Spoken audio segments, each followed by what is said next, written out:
friends? How are you guys doing today? Welcome back. Thanks for taking time out of your day to talk with me about some movies for a little while. Guys, today we're talking about a movie from this year directed by Alex Scharfman. Yep, that's how you say his name, Alex Scharfman. All right, this is Death of a Unicorn.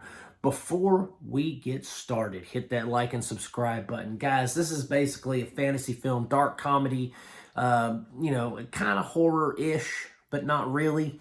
This is basically a family drama with a little bit of dark fantasy comedy thrown in there for good measure. This has Paul Rudd, Jenna Ortega, oh man, what's that guy's name? English guy reminds me, I get him and Jeffrey Rush confused sometimes, but it's got him in it.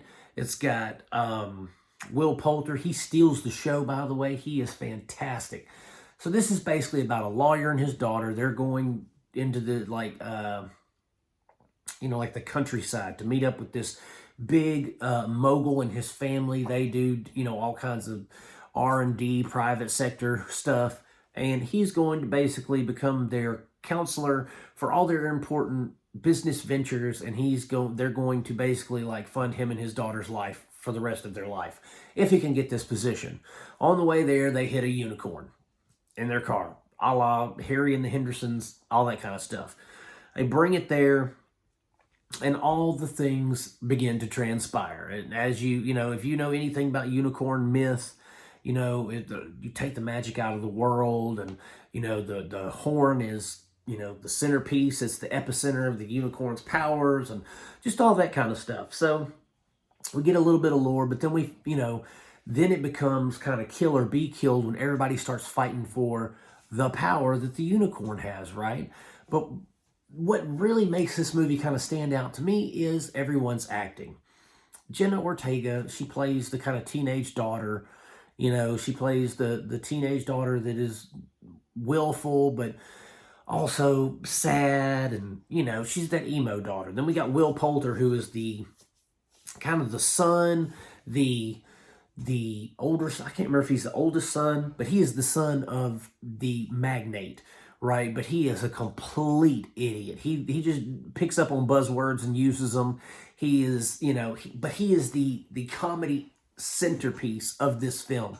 Just the way that he delivers his lines, the way his body language when he's acting in some of these scenes, it is hilarious, guys. Will Poulter steals the show every scene he's in, whether it be with dialogue, like I said, his body comedy, he was great. And Paul Rudd, I love Paul Rudd. He seems like he's the coolest dad in the world. Like, he seems like he'd be a really nice guy to grab a coffee with, Like, he seems like he would be cool. But I'm going to be honest with you guys. He is Paul Rudd in everything he's in. There's no depth to any character he has. There's no emotional connection. It's Paul Rudd. There's Paul Rudd. Mr. Rudd. There he is. I mean, I've said his name so many times it's lost meaning now. Rudd. What does Rudd even mean now? He is just the same old Paul Rudd in everything. And so I wasn't impressed with him. But Will Poulter, Jenna Ortega, they were excellent. And I wish I would have looked that dude's name up. The main guy in the film that is basically our bad guy. When Paul Rudd gets there, he's on his deathbed, and by the end he's up hunting the freaking unicorn, right? So he's hilarious. I thought he was excellent in all his scenes as well. He made me laugh. I mean, there were points where I just rolled my eyes at how ridiculous some of the stuff was. And the unicorns themselves, the CGI wasn't terrible. Like, normally I complain about CGI and say how much CGI isn't, it's not the wave of the future that everybody thinks it is. But these unicorns looked good. I mean, yes, you could tell they were CGI because they're unicorns. But in the overall scheme, they looked really good. I thought that they were well made. They blended with the scenes well. They were lighted well with the CGI. I mean, they looked as real as they possibly could. And then we have the unicorn horn experience. We'll just put it that way. And that is something that if you were on some ayahuasca journey, that would be something you'd want to see, is the unicorn horn experience, man. It was really good special effects for that. It really was. It was bright. It was colorful. It was like looking through a kaleidoscope. Like, it was absolutely beautiful in a completely dark room when you're watching it in surround sound. Not only was the sound editing excellent, but just the colors and the visuals were just astounding. It was fantastic. Overall, I really liked Death of a Unicorn. I thought it was a fun movie. I don't think it was as good as it probably could have been.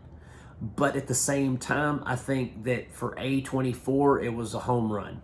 It was a solid movie from A24. A24 rarely makes anything bad, in my opinion.